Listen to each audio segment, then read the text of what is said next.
इस वक्त की बड़ी खबर आपको हम बता दें कि लोकसभा की कार्यवाही फिर से शुरू हुई है। ये बड़ी अपडेट इस वक्त आई है कि लोकसभा की कार्यवाही को फिर से शुरू कर दिया गया है। इससे पहले विपक्ष के हंगामे की वजह से स्थगित किया गया था, जो अब फिर से शुरू हो चुकी है। ये बड़ी जानकारी है दोनों सदनों में और राज्यसभा में भी ये कहा गया कि इस तरह से हंगामा करना किसी भी तरह से जायज नहीं है। मुद्दे पर चर्चा के लिए सदन बैठाया जाता है और इसलिए सदस्यों को इसकी गरिमा का ध्यान रखना चाहिए।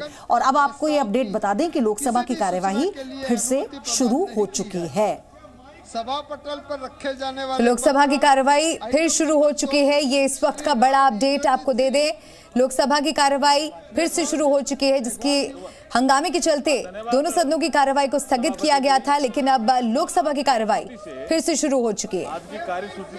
राज्यसभा कार्यवाही भी शुरू हो चुकी है और राज्यसभा की कार्यवाही भी शुरू हो चुकी है, यानी दोनों सदनों को सुचारू रूप से चलाने का एक और प्रयास आप इन दो तस्वीरों के जरिए देखेंगे, क्योंकि इससे पहले इन दोनों ही सदनों में कार्यवाही को स्थगित करना पड़ा था विपक्ष के हंगामे के बावजूद। आपको बता दें, अडानी मुद्दे पर प्रधानमंत्री के बयान को लेकर विपक्ष लगातार मांग कर रहा है और इससे पहले गांधी प्रतिमा के बाहर जो विरोध दर्ज किया था मल्लिकार्जुन खड़गे के साथ 17 विपक्षी नेताओं ने जो बैठक की उसके बाद, और ये आसार जताए जा रहे थे कि दोनों सदनों में इस मुद्दे को लेकर हंगामा हो सकता है, जिसके बाद वही हुआ, दोनों को स्थगित करना पड़ा और अब दोनों सदनों की जो कार्यवाही है वो शुरू हो चुकी है। आप तस्वीरें देख रहे हैं लोकसभा की भी और राज्यसभा की भी। तो राज्यसभा और लोकसभा में कार्रवाई फिर से शुरू हो चुकी है, लेकिन दिल्ली में मेयर का चुनाव आज एक बार फिर टल गया। जबरदस्त हंगामा दोनों सदनों में देखने को मिला। आज मेयर और डिप्टी मेयर के साथ एमसीडी की स्थायी समिति के 6 सदस्यों का चुनाव होना था और चुनाव से पहले ही एक बार फिर दोनों ओर से आरोप प्रत्यारोप के दौर शुरू हो गए और जबरदस्त हंगामा हुआ। श्रीमती मीनाक्षी लेखी जी, तो फिलहाल आपको बता दें कि एक तरफ तो जहां मेयर पद को लेकर यानी एमसीडी संसद में जो हंगामा हुआ वो हमने आपको दिखाया, लेकिन अभी जो फिलहाल हम आपको जानकारी दे रहे हैं वो लोकसभा और राज्यसभा दोनों सदनों में किस तरह से ये जो कार्रवाई थी स्थगित हुई, क्योंकि विपक्ष ने लगातार अडानी मसले को लेकर हंगामा किया और इस तरह की उम्मीद जताई जा रही थी कि हंगामे के आसार हो सकते हैं, ऐसी परिस्थिति उत्पन्न हो सकती है और विपक्ष लगातार प्रधानमंत्री से बयान की मांग कर रहा है। इससे पहले जयराम रमेश हो, मल्लिकार्जुन खड़गे हो, उन सभी ने गंभीर आरोप लगाए और साथ ही सोनिया गांधी ने भी खुलकर इस मुद्दे पर कई तीखे प्रहार प्रधानमंत्री नरेंद्र मोदी पर भी किए। हमारे सहयोगी रविंद्र हमारे साथ जुड़ गए हैं, रवि त्रिपाठी भी जुड़ गए हैं। रविंद्र, सबसे पहले आपके पास आते हुए अडानी मामले को लेकर विपक्ष की तरफ से जोरदार हंगामा आज देखने को मिला। 2 बजे तक के लिए कार्रवाई स्थगित कर दी गई थी। क्या अपडेट इस वक्त ताजा क्या मिल रहा है? सुचारू रूप से एक बार फिर शुरुआत हो चुकी है?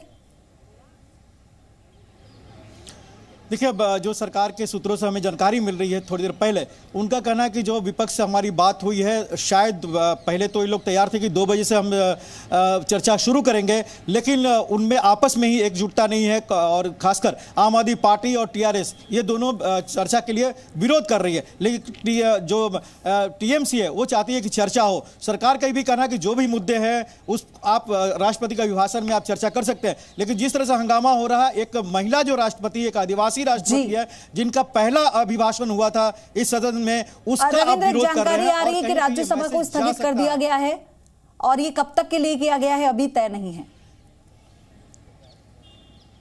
बिल्कुल, अब जो जानकारी मिल रही है उसके अनुसार अब कल से बहस की संभावना है और प्रधानमंत्री नरेंद्र मोदी गुरुवार को लोकसभा में और शुक्रवार को राज्यसभा में जवाब देंगे। अगर कल भी शुरू नहीं होती है तो शायद ये बाध्य होकर सरकार ये करेगी कि चर्चा का बिना, क्योंकि ये कोई संवैधानिक बाध्यता नहीं है, एक परंपरा है, उसका निर्वहन करते हुए सीधे प्रधानमंत्री नरेंद्र मोदी। ठीक है, लेकिन रवि सवाल ये भी तो है कि चाहे सेबी हो, वित्त मंत्री हो या फिर तमाम और जो नेता हैं वो हर तरह से हर सवाल का जवाब दे रहे हैं। अगर प्रधानमंत्री के बयान का समय और तारीख निर्धारित हो चुकी है सदन में, तो फिर हंगामे की क्या गुंजाइश बचती है? फिर तो चर्चा करो।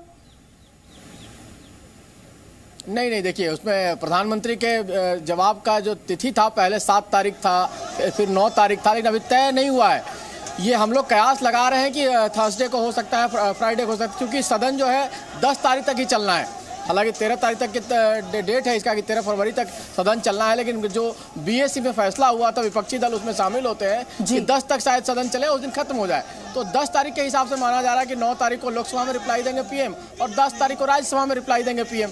ये आखिरी चीज़ है, ये आखिरी चीज़ होगी, क्योंकि उससे पहले अगर चर्चा हो जाए, जैसा रविंदर बता रहे हैं कि चर्चा नहीं होगी, तब भी इसमें कोई संवैधानिक मजबूरी नहीं है। इसमें यह है कि आपको जवाब देना है पीएम को राष्ट्रपति का अभिभाषण। ये पहली बार होगा कि राष्ट्रपति का अभिभाषण पर चर्चा ना हो पाए, अगर ऐसा होता है तो। लेकिन विपक्ष के नेताओं से जो मेरी बात हुई सुबह, उसमें कांग्रेस के नेताओं का भी कहना था, क्योंकि उन्होंने आज देश भर में प्रोटेस्ट, देशव्यापी प्रोटेस्ट रखा था, संसद के बाहर और संसद के अंदर भी प्रोटेस्ट उनका था। तो आज कम से कम चर्चा नहीं होगी, कल से वो लोग। हालांकि एक अपडेट ये है कि कल 11 बजे तक के लिए राज्यसभा को स्थगित कर दिया गया है, ये अपडेट दर्शकों को दे दें। लेकिन सवाल ये भी है कि आप धरना दीजिए, आप विपक्ष हैं, आपका अधिकार बनता है, आप विरोध कीजिए, आप सवाल पूछिए, लेकिन सदन में तो चर्चा कीजिए फिर। बिल्कुल बिल्कुल, देखिए इसी बात को लेकर विपक्ष में दो राय है। विपक्ष के कुछ नेता ये चाहते हैं कि सदन में चर्चा हो और उस चर्चा के दौरान आप अडानी का मसला उठाएं, क्योंकि मैं पहले से कह रहा हूं कि देखिए प्रधानमंत्री को रिप्लाई करना है, तो अगर आप प्रधानमंत्री का जवाब चाहते हैं तो आप तमाम मुद्दे उठाइए, और प्रधानमंत्री सब बातों को नोट करते हैं और नोट करके एक एक आदमी का रिप्लाई करते हैं। अक्सर जो होता है नेताओं का नाम लेकर कोट करके वो रिप्लाई करते हैं कि आपने ये मुद्दा उठाया, आपका ये जवाब है। तो ऐसी स्थिति में अगर तमाम विपक्ष के नेता अगर अडानी मुद्दे को उठाते हैं और रिप्लाई चाहते हैं तो प्रधानमंत्री का रिप्लाई मिलेगा। बिल्कुल, और एक चिंता की बात ये भी है कि बजट पेश होने के बाद से अब तक संसद में एक भी दिन चर्चा नहीं हो पाई है। लगातार अडानी मामले पर हंगामा हो रहा है। आप दोनों का बहुत बहुत शुक्रिया जानकारी पहुंचाने के लिए। नजर बनाए रखिएगा, आगे भी रुक करेंगे अपडेट्स के लिए।